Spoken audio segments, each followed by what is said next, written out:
If you're a couple in crisis and there's a lot of anger, resentment, contempt, and gridlock in your relationship, then this video is for you.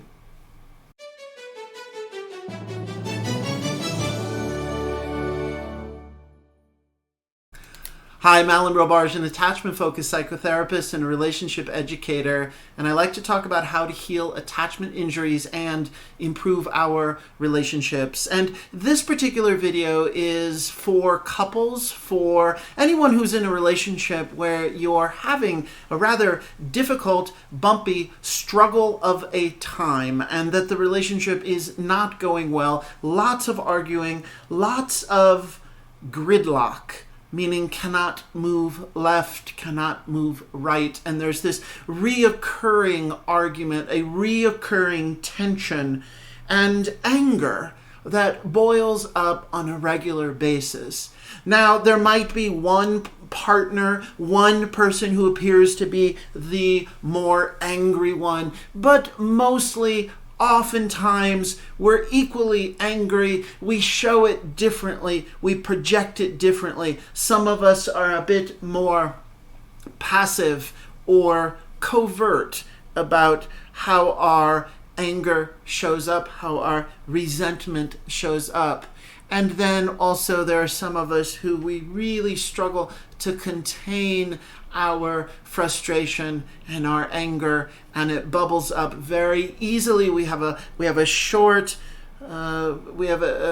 bandwidth, that we don't have a lot of extra, and that we find ourselves attempting to talk to our partner, attempting to enter some kind of open communication, attempting to create repair, and in a very short period of time, we're right back sucked down into spiraling into anger, maybe aggression, maybe irritation, maybe frustration, maybe raising our voices. That feeling of being so stuck and shut down that you no longer have words to rely on. Now, when I work with couples, and this is very common, especially people who they have let their relationship go for a rather long time. They have not invested in learning certain skills of creating stronger attachment bonds. They have not focused on their own growth, their own learning. And many of us, and that's not a judgment, that's just a reality, that we live life, we're busy, we do other things, we invest in career, we invest in raising family, we invest in just trying to survive. And what this means is that our skills and our ability to understand how we need certain relational skills if we want to build a foundation of healthy, functioning, strong attachment bonds. And if we don't invest in this education, then we find ourselves after so many weeks, after so many months, for some of us, it catches up with us years later, and we inventory and say, well, what have I been doing? What have I been working on? How have I grown? How am I focusing on myself? And we say, well, the truth is I haven't been. There's some kind of neglect.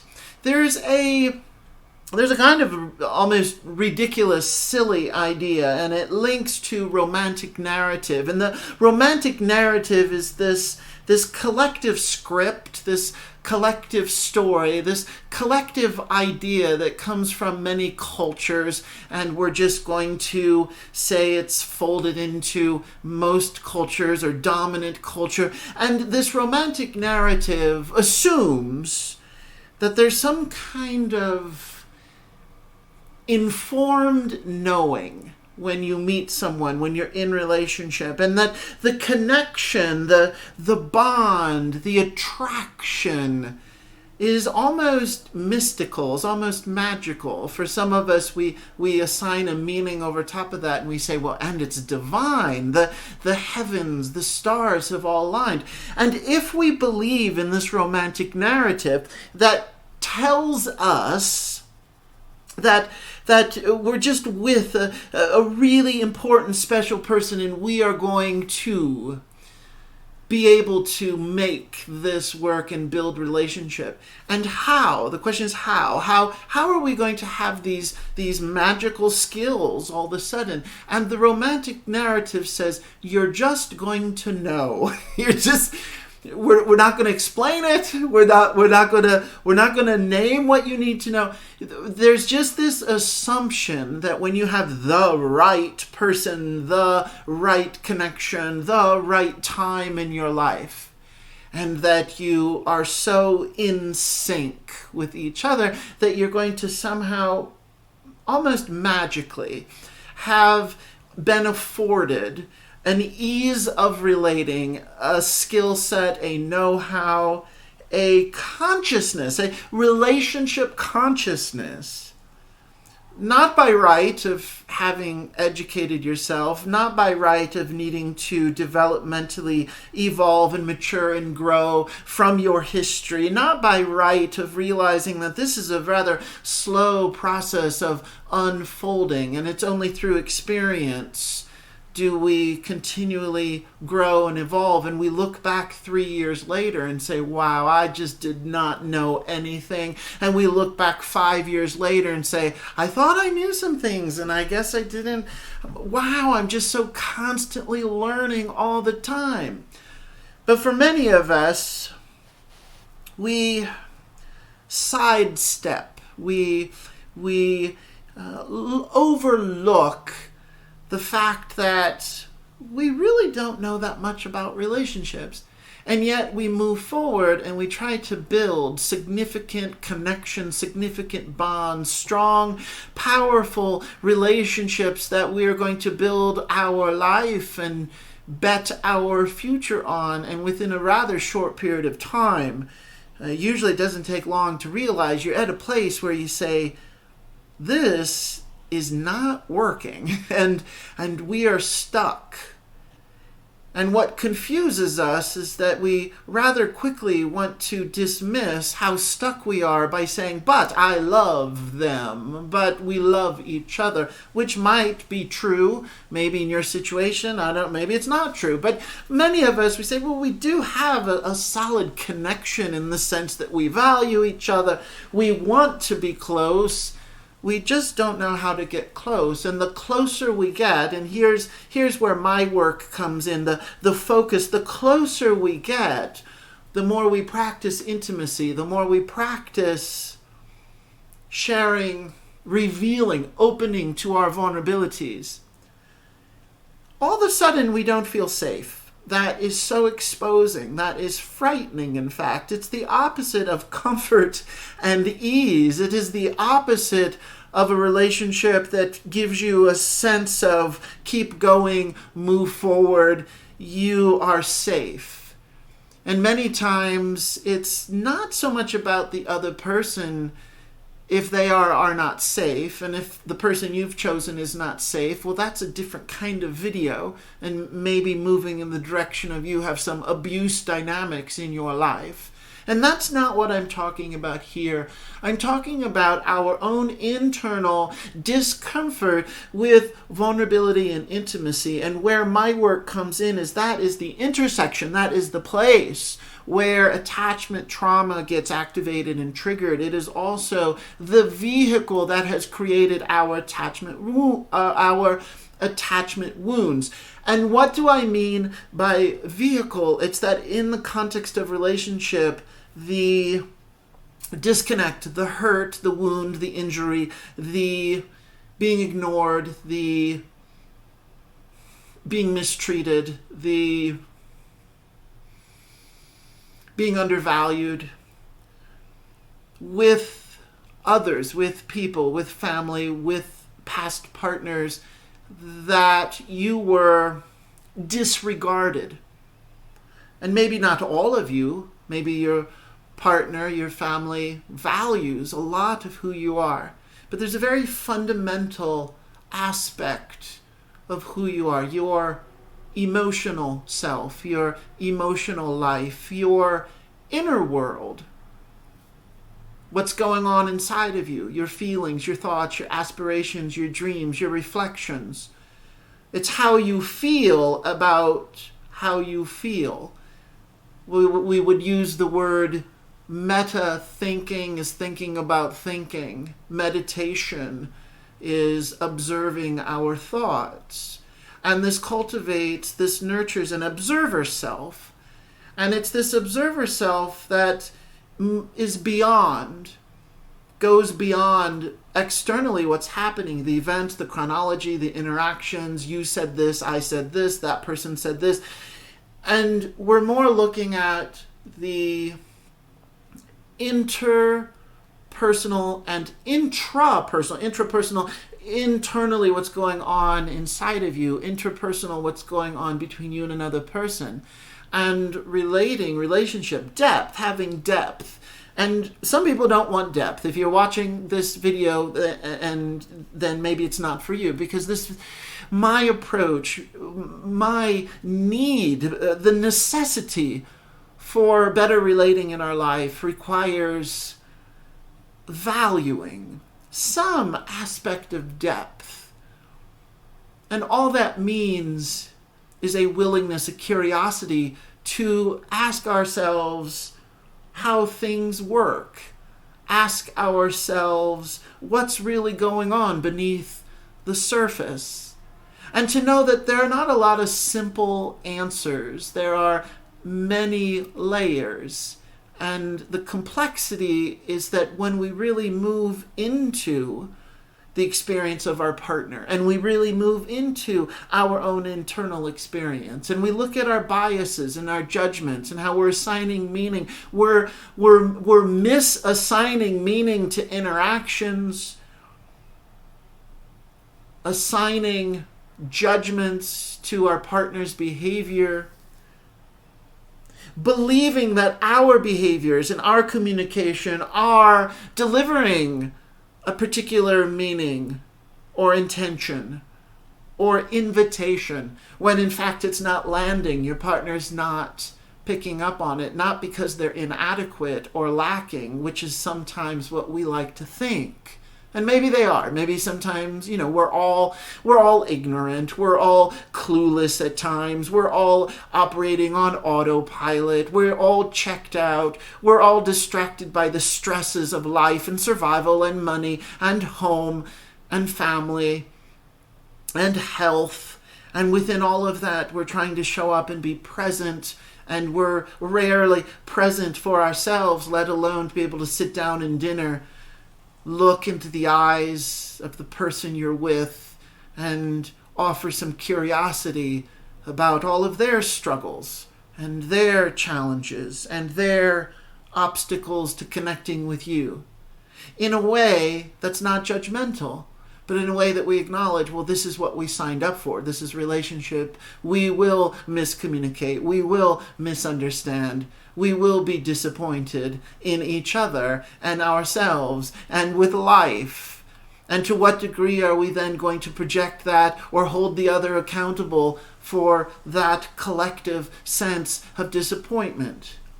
It's your fault. It's your fault. And if you would just do this, this, and this, I would be happy. I would feel better. It's your fault that you are lacking. You are inadequate. Don't you get it? Don't you understand how to be more emotionally open?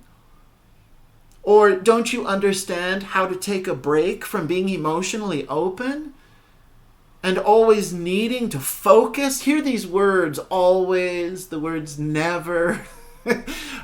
Couples use the word, totally. You completely bulldozed me the other day when you surprised me with that, how angry, like the words completely and never and always. And as a therapist, when I hear that with clients, I often know they're trying to spin the story in a certain way that is going to create more alienation and objectifying the other person.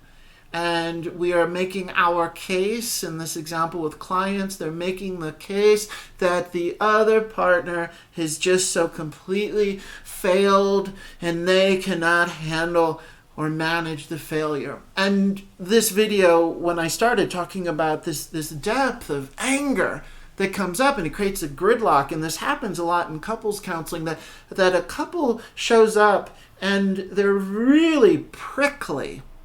And for me as the therapist, this also shows up on the very first session. So we don't know each other, and they're trying to feel me out, and I'm trying to feel them out, and we're all trying to find a rhythm. And within that rhythm are two people, or let me rephrase that, within that non-rhythm are two people who have dug their heels into the sand. And what they want to present is immovability. We are, I am not moving. And I am so incredibly over the top, irritated and angry at my partner. Imagine, speaking from the point of view of one of the people in the couplehood. And as the therapist who's trying to engage and also at the same time observe the dynamic, I know very quickly we're not moving anywhere. And this might be something that perhaps uncomfortable therapists, couples therapists who are uncomfortable themselves with this kind of gridlock. But there's sometimes a forcing, a need to move beyond it, and we have to get to a place where we drop the gridlock, and then we can have meaningful conversation, or then we can really start to begin therapy. And as long as we're stuck in our immovability, we're not going to get anywhere. And for me, my approach is, let's be stuck. Let's hang out in this immovability, because I bet this is where you live often as a couple. I bet you spend a great amount of your time, at least recently, which is the reason why you're entering couples counseling. And we need to be able to offer empathy and accept, not change, but accept each person's experience of the impossibility of the other person. And we need to do this without blame and without shaming. And it's simply acknowledging, and I say simply because it's not simple, but there's a directness in giving up needing to change. And in that moment, we're not going to change the anger. We're not going to change the gridlock. We're not going to change the avalanche of contempt that we're both buried under. We are so irritated with each other, we're seething. One way to begin to explore each other's experiences, to create very simple statements that are feeling-based statements about the other person's experience, because you too can relate to that experience. So I might have both partners take turns back and forth in saying things that as best we can are universal. Like, this anger is eating me up on the inside. And for one partner to say, I bet I can see this anger is eating you up on the inside. And maybe the other partner, upon hearing that, there's just a bit of a softening. You see their eyes sort of slightly wake up. There's a perking up. It could be very subtle. And sometimes when they do this, they immediately squelch it and they push it down and they turn their head and they cross their arms. Don't connect with me. It's not safe. Don't connect. Offering me empathy, telling me this is eating me up inside.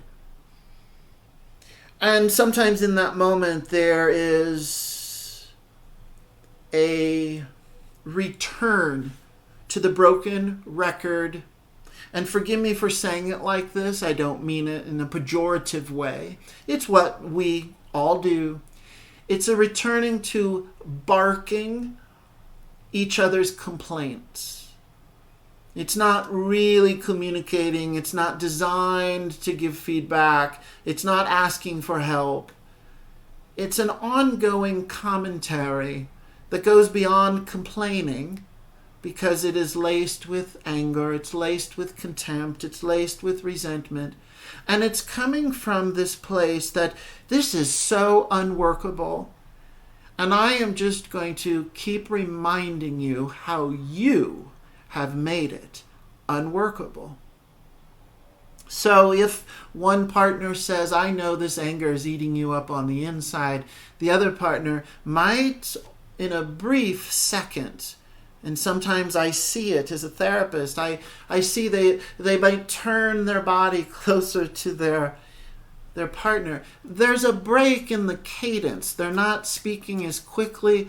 There's just an interruption. There's a glitch in the defensiveness.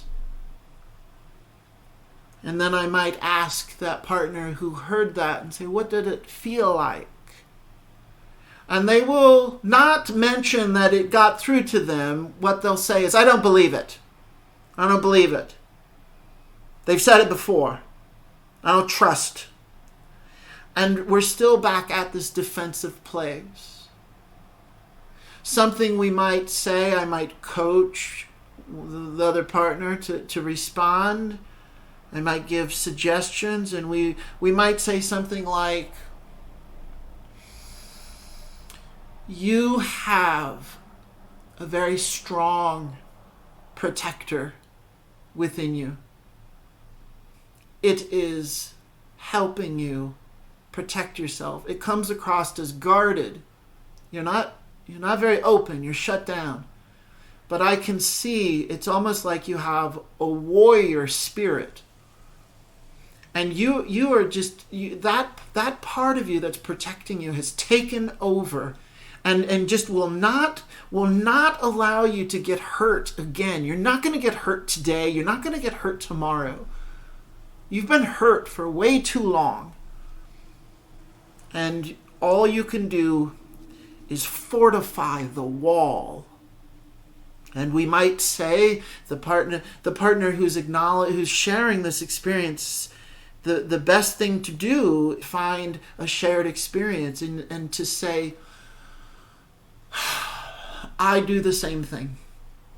It's my style, my wall is different from your wall. And I have history too of having walls. I have history in my family. I grew up with walls. I know what it's like to live with defensive people.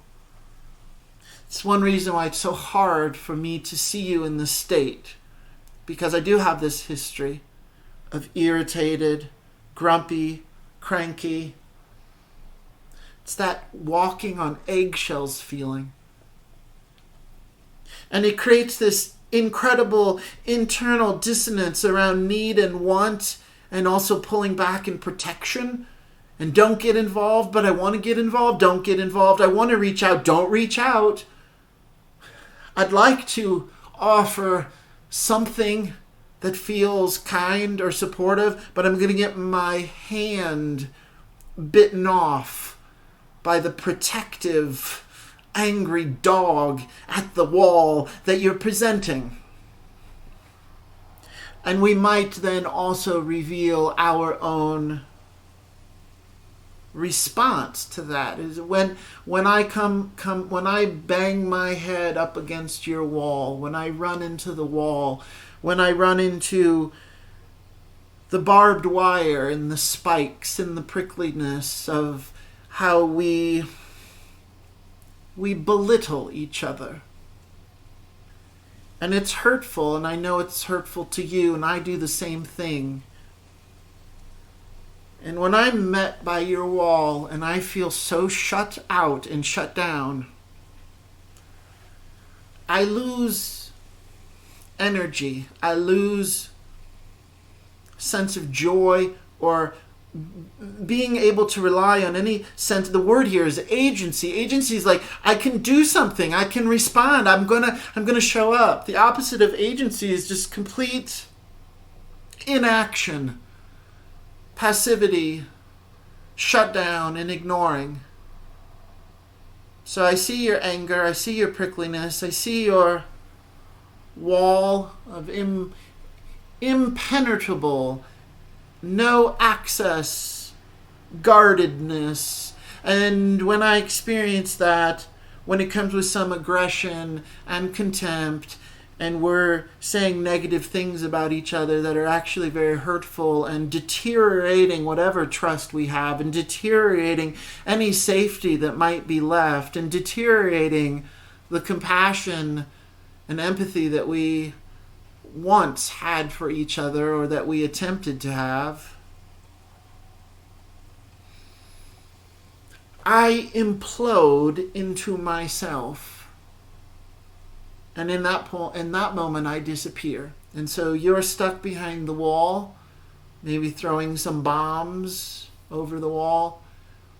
And I collapse at the edge of the wall, and I disappear into myself. In a way, that's a wall. Disappearing into myself, going inward in a way where you can't find me, in a way where I can't find myself, in a way that I'm not living then. And we're just coexisting, or we're non-existing in this empty space, this void, this nothingness. This is non-relating. And this is the place of attachment injuries and attachment wounds. It came out of a history of interruptions of relating where we're not relating. It's non-relating. It's not presence, it's absence. And we have the ability to go incredible amounts of time not really connecting, not sharing who we are, not exchanging presence, but staying distant, staying separated, and creating a chasm of absence between us. And some of us have lived for years and years and years in this state of disconnect and having absence be the one thing we have in common. And if many of us look back on our history, and if many of us reflect on our family relationships and our experiences with closeness, our experiences with intimacy and vulnerability, it's not surprising, and for some of us it's very easy to inventory a lifetime of absence. And this is for many of us, the end result, the experience, the byproduct of this is, I am so lonely. I am incredibly, incredibly lonely. We are together, but we're not together. We're in the same room, but we're not in the same room. We're in each other's life, but we're not in each other's life. And this is a type of loneliness that eats me away. The same way that your anger and your resentment is eating you away on the inside, this loneliness is eating me away on the inside. And then as the therapist, I would say, oh, notice the crossover now. Notice how you're joining each other. You have something in common. We're not forcing change. We're not forcing be different. We're not forcing get out of gridlock. We're not forcing release your anger. We're saying, look at what you have in common. There's this connection now. You both have something eating away at you on the inside. What is relationship? And some people say, oh, relationship is love, and relationship is building a future together, and relationship is open. Yeah, okay, fine. In this moment, what is relationship? What is the true relationship that is unique to your experience right now? And say, well, relationship is being eaten away at from the inside of needs not getting met. This great disconnect. And then we can say to both people separately and say, can you offer empathy? Can you make a statement, an affirmation, a statement of fact to repeat back what the other person just said about their experience? about how incredibly difficult and painful and a struggle and a challenge that it is to live life, to show up, to have dinner day in and day out with this thing that's eating you up inside. Now that is an invitation for empathy. That is an invitation for compassion. That's an invitation to take a risk and name what the other person's experience is. And you look into their eyes and you say, I heard and I see you're struggling with a profound, painful, crippling, paralyzing loneliness. And you feel adrift in life because you don't have a foundation of connection in our relationship. And you feel like you're just floating through your day, hoping that we might one day bridge the absence. And I can relate to this. I know what it's like to have this fire in the belly, this nauseousness in the belly. I know what it's like to feel this hollowness. My anger is hot. My anger is like poison. My anger makes it feel like there's electricity in my arms and legs and nervous system. I'm animated. I'm very irritable. And I know you know this about me. And the fact I can't just turn it off or make it go away, then I get even more angry. And I blame myself. Then I shame myself. I must be an idiot in relationship. All those judgments, those really harsh, negative things I say to myself.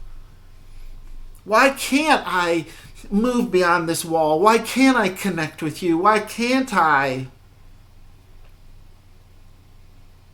show up? I am frightened. I am so frightened of my anger. I'm frightened of how I put my foot in my mouth. I'm frightened how I hurt you. I'm frightened how I hurt myself. And right now, I'm not letting down that wall. I can't.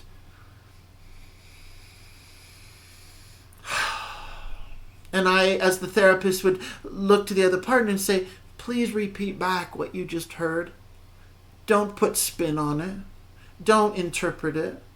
Don't sprinkle in your own commentary. Don't shift focus away from your partner's experience and talk about yourself. Do your best to keep it short and concise. Can you repeat back slowly, with intention, that you just heard what they said? And when you're finished, you ask your partner, you say, did I get it right? Did I mix up the words? Did I leave anything out that's important? And your partner will tell you. Let's imagine in this moment the partner says, you got it. And as the therapist, I will say, what does it feel like after you just took the risk to talk about your experience, then your partner acknowledges that they heard you? What does it feel like in this moment, right now, when you're heard? Some people might be defensive and say, I don't trust it, and they go right back into their shell and they shut down. It's scary, scary stuff. If we do 3 or 4 rounds, couples counseling, we don't just do this once. We're going to do this 85 times over the course of 9 months. But let's say this is the first time it's happening. And maybe within this first session, we're doing this 3 times. I might even literally say, could we rewind, please? Let's just back up. And I want you to practice doing what you just did. Feel free to use the same words. Feel free to change the words. I want you to experience and practice what is it like to let your partner know where you're at right now. Not from the point of view that you have to change it, not from the point of view that you're guilty and in trouble, not from the point of view that you have it all figured out, but simply say what is happening here. And the partner's job is to, as best they can, stay objective, stay neutral, be an observer, and to be a witness. Relationship, couples counseling, this is about strengthening the skill of bearing witness. What does bearing witness mean? It's a fancy word, it's a fancy phrase for I see you. I see you. All the struggle. And we're not moving forward. Let's not move forward. Good. Let's not move forward. You're being eaten up by anger. I'm being eaten up by loneliness. And that's the reality of where we're at, and we don't need to change it and be different. It's our inability to accept reality as it is and constantly forcing being something other. We got to be happy. We got to be, whatever, fill in the blanks. We need to be truth tellers. We name reality as it is. We affirm each other's reality as it is, even if we don't like it. Oh, I just felt a wave of even dizziness. This holding my breath, the tension, and then letting in that consciousness. This is big energy. This is expansiveness. This is what many of us are defended against in our relationships. We don't want to expand. We don't want to invite a life and a possibility of more. We keep it small. And the nature of love and loving and intimacy and vulnerability, I think just by right of its own pure nature, is saying, let's keep opening it up. Let's be more. Let's experience more. Let's love again. Let's love this way. Let's love more. And that in and of itself is frightening. That in and of itself bumps up against our core internal values, our beliefs about life and loving and relationship that says, no, wait a minute. No. It is not safe to want more. I wanted more years ago, and we all know how that happened. The sky came crashing down on me, or I was punished for wanting more. I was told, don't want for emotion.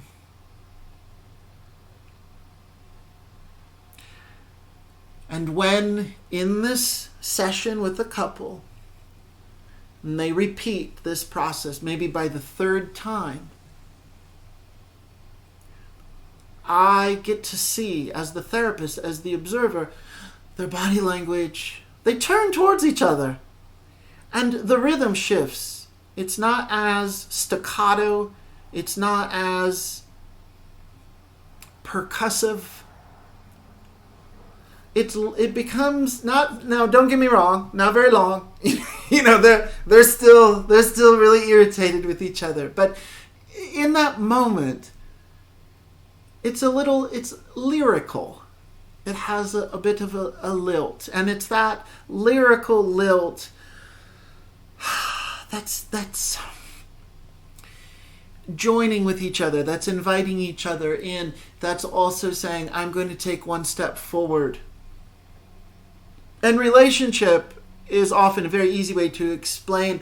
Relationship is there's two people, there's you, there's the other person, you come together and you create the we. It's the we space, it's the collective.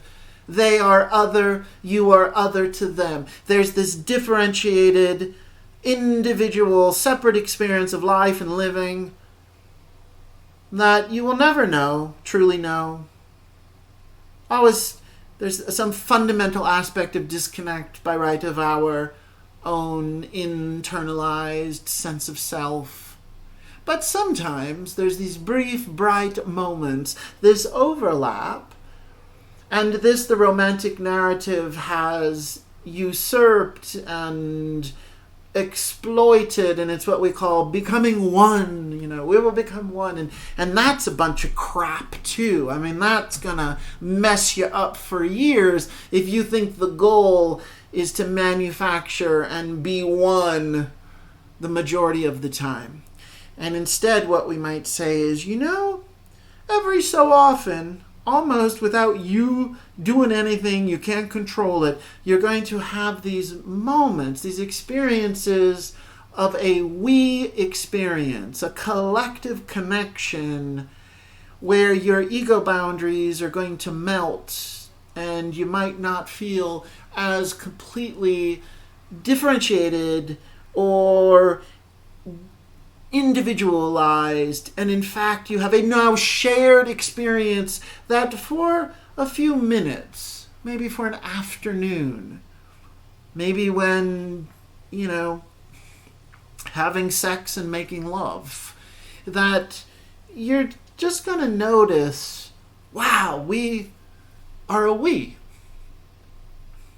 And the problem is that some of us are very much addicted to this we thing.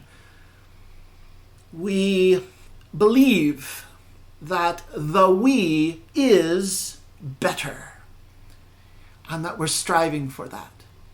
And for some of us, we have convinced ourselves that we don't have to have a self or take care of ourselves or have an individual point of view or be differentiated, because we are going to dependently assign more value and meaning to the collective we experience. And we say, that's better, that's marriage, that's relationship, that's what I want. And then we're neglecting ourselves. And that kind of ongoing chronic neglect is self-abandonment. And then we might find ourselves getting really resentful and angry that while we want this sense of we collective connection, we're also incredibly angry that we cannot locate our own self within that relationship. And it's our anger then that we will project onto the other person, our disappointment, our frustration. You are denying me an experience of showing up as a self, and you are not acknowledging myself. Do you know how painful that is? It's like being ignored. And then my job as a therapist, and what I will say is, well, are you acknowledging yourself as a self?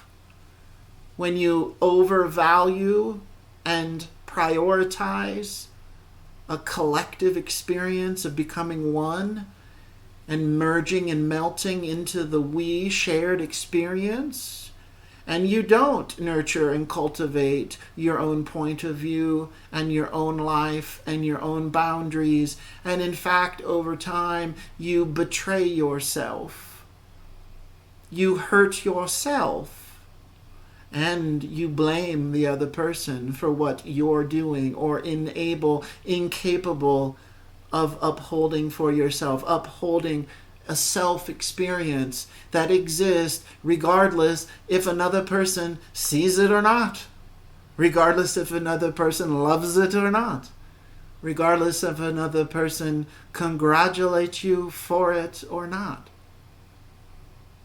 And it's this strength, this ability, this differentiated strength. Differentiated here means that we can hold the tension between the drive for an individual experience of self and simultaneously the drive to want to merge and feel the beautiful connection of a fleeting, brief, bright moment of oneness that is not sustainable and will fall apart. And maybe 10 minutes later, we have a brief, bright moment of coming back together. Maybe it falls apart 15 minutes later, and maybe it doesn't come back for the next 8 days because we're both so incredibly distracted. Or the nature of this video, shut down, angry, resentful, stuck, putting our heels in the ground. You are failing me.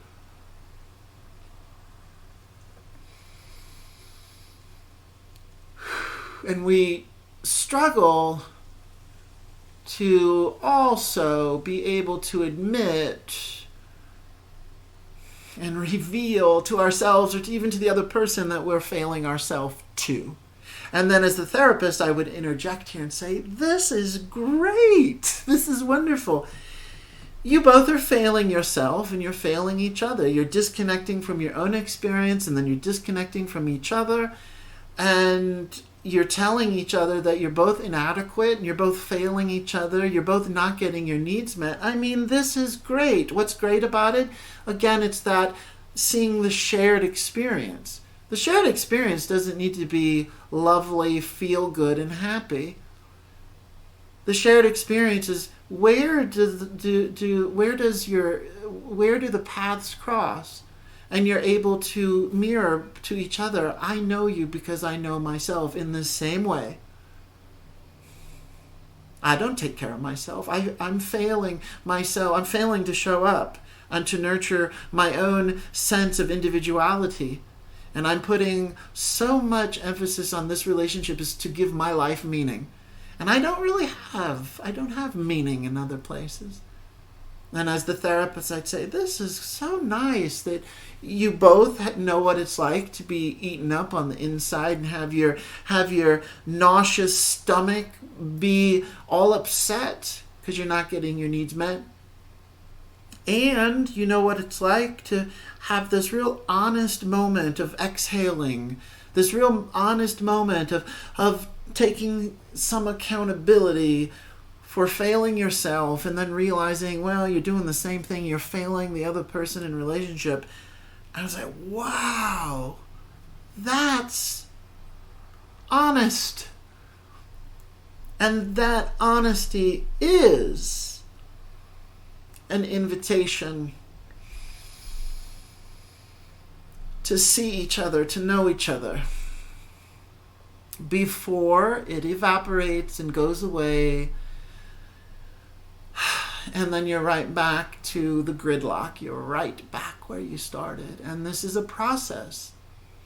Process in the sense that it's practice. Process in the sense it's about continual engagement. Process in the sense that you're going to forget everything that just happened here. You're going to forget everything I said. If this unfolds with a partner in your relationship, we resort back to our same defensive, guarded, shut down stance. And then we set the intention. This is why people come back to their session the following week, or every 2 weeks they come to therapy and go, well, totally forgot everything that we did last week. Completely, I will tell clients too, that this just happened recently. It's like they had a brief moment of 5 or 7 minutes where the defensiveness fell away and they really saw each other and they had this compassion and empathy, and they were able to they're putting themselves in each other's shoes, which means there's this exchange of knowing the other's experience, which simultaneously means we have a way of knowing ourselves. They both acknowledged that it was valuable and it felt good, and they were really surprised that after all these years, literally years, 5 to 7 years of living in complete shutdown, that in a matter of 40 minutes we could get there. But I will coach them then when the sessions ends and say, now you're going to go right back to where you've been for the last 5 years. And the instruction, the invitation, the homework is, can you please not start the same old argument 10 minutes after we end our session here? Can you do your best to sustain it for 30 minutes or for 40 minutes or maybe an hour, where you allow yourself to stay open and you allow yourself not to pick up the habituated ways of staying defended, shut down, and disconnected. Because I can guarantee you will return to that and you will pick it up. So if we know you're going to return to it, that you're going to jump right back into the same pattern, Then we make commitment. We say, well, I want to continue to learn about that pattern. And we're not going to judge each other when we return to the pattern. We're not going to give each other a hard time. We're going to say, hey, look, we're doing it again. You know that gridlock thing we do? And how it creates anger and distrust, and then we have contempt for each other, and then we shame ourselves. You know that thing, that whole thing that we've been doing for years? It's back. I thought we were just going to have dinner. I thought I was going to, say, ta-da! I just made these tacos. Let's have and all of a sudden we're not having tacos. We're right back in this thing, this tension. So you make a commitment and say, hey, are you willing to explore it a little more? Maybe next Thursday? Are you able to spend some time slowing down and looking at your process, again, going inward? And here's the thing. You cannot force another person to do this because, and it's what I'm going to say is very legitimate. There's no judgment here. There's a certain percentage of people, I don't know if it's high or low, but there are some people who will directly say, no, I have no interest. I have no interest in going inward. I have no interest in breaking down the layers of this process. Sure, that therapy session, it was nice. This is just too much work. I just want to watch reality TV, and instead of having tacos here, let's just go out to a restaurant and let's argue at a restaurant for the next 25 years. That's what people do. And it's really fine. It's really fine. It's about what do you want to accept for yourself? What do you collectively want to negotiate? And at some point, we just stop complaining about it if that is the nature of what it is. And you ask yourself, well, do I have the wherewithal to be in this kind of relationship? And then you answer that question. And you make choices accordingly. But be prepared. What I'm sharing here is not for everyone. It requires having a fundamental core value that you want to discover life, you want to discover yourself, you want to discover the other person through relating, because you somehow fundamentally know that there's value in that, there's a goodness in that, there's a beauty in that. And please don't get so stuck in trying to make someone else join you in that beauty. Some people just don't see it as beautiful. And it doesn't mean that your way, this approach we're talking about, is better. It's just a way. And some of us have to accept that a partner we've chosen, friends, family, whoever it is, that we're attempting to be in relationship with, they are just not interested. Not because they're rejecting you, not because they're a nasty, horrible person, not because they want to hurt you, not because they're so wounded and if only you could get them to see how wounded they are, then they would all this. People just, we're different. There's a whole range. Not every, there's a whole group of people who have turned off this video.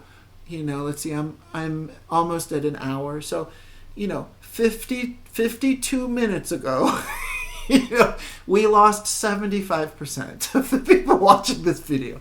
And if you're one of the few people who are watching to the end, well, it looks like you're looking for someone who wants to experience life in this way, with this fundamental curiosity about being able to sit with pain, sit with suffering, sit with obstacle, sit with the challenges and the not so feel good feelings. And that relationship is not about let's be happy ever after, or let's feel good, or let's get what we want, or get what we deserve. It's about, can we be in this present moment exchange and be really curious and see what happens? And sometimes that's not going to feel good. And sometimes that's not going to be enjoyable to reveal ourselves to ourselves, let alone to have an observer, a partner, see it. It's very embarrassing at times to just see how our thoughts don't make sense, to see how we're sending mixed messages, to see how we're moody and we're unpredictable within ourselves. Not only imagine what it's like for then someone else to interact with you. How much you change internally. Oh my, other people struggle to even know, oh, I guess we changed again. We changed. And it's you hear my laughter, you see my laughter. That's about levity. That's about softening. What I often do with clients when I'm the therapist, we're in this therapy exchange, and I really like to be lighthearted. Say, oh look, the Gridlock's back. Hi Gridlock. Hi. Oh look, you're shaming yourself again. Oh, you love shame. Man, you are a professional self-shamer. You really shame yourself. Hi, shame. There you are, shame, doing it again. And I might turn to the other partner and say, what happens to you when you notice they shame themselves? What's going on? And then we're right back in it. And then we're processing that. And then I might turn to the partner who has a lot of shame come up and saying, hey, do you ever notice your partner's shame? Why don't you ask them a question about how their shame shows up? And we're right back in it. It's this back and forth. It's this dance. It's your turn. It's the other person's turn. It's your turn. It's the other person's turn. And it's in this back and forth, this rhythm. This is the life of relationship. It's kind of breathing. It's just evolving. It's just growing. It's not stagnant. It's not absolute. You don't get a certificate, you don't get a prize, you don't get a degree, you don't graduate and go. This is why it's so silly. A number of people, therapists and coaches and influencers and healing people, they identify themselves as experts. I mean, that's the most ridiculous. Absolute. No one's an expert at this. And the moment you think you're an expert, life suffering will push you over the edge or rip the carpet out from under you. As I often say with clients in the therapy, what we're talking about is not what we're talking about, or what you think we're talking about is not what we're talking about.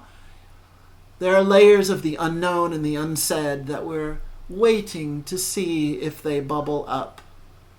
We're slowing down to find the voices that are going unheard, that maybe you cannot even hear yourself. So it crosses over. I don't know if you can, and you don't have to believe this, but for me it moves into, it becomes beyond the personal and enters a greater transpersonal experience of human existence, and that what we're arguing about is not really our own unique experiences or what our needs that are going unmet, but we're really trying to make sense of this existence of profound disconnect and loneliness and isolation and emptiness that we all live with. And we're all pretending that we're covering up. We're all trying to pretend is not as impactful as it is. And we just cannot help when we start loving someone and we're practicing intimacy and vulnerability. We are mirrors. And we're not just going to mirror joy and happiness and closeness and connection. We're going to mirror emptiness and void and disappointment. And we're going to see that in the reflection of our partner about ourselves. And many of us are frightened to let that in. And instead, we then just start complaining about the mirror. And we complain about the relationship. There are going to be more videos just like this one about couples in crisis and couples counseling. I put effort and energy into this video. I hope you can tell I'm passionate and invested. I've been doing this work. I've been learning about relationship for 30 some years and seeing clients for 26, 27 years. And in my own personal life, connecting to the obstacles and the suffering that's created by missed opportunities around loving. So if this speaks to you, help me spread the word and promote this video, because I am doing it to make sure that we all learn and grow. And I know you've heard this 800 times, but please do all the things, the click like, click subscribe, click the notification bell, leave a comment. I mean, my gosh, that's a lot of things to do, but it will help me if you got benefit from this. So more videos to come like this one. Thank you for listening, and I will see you next time.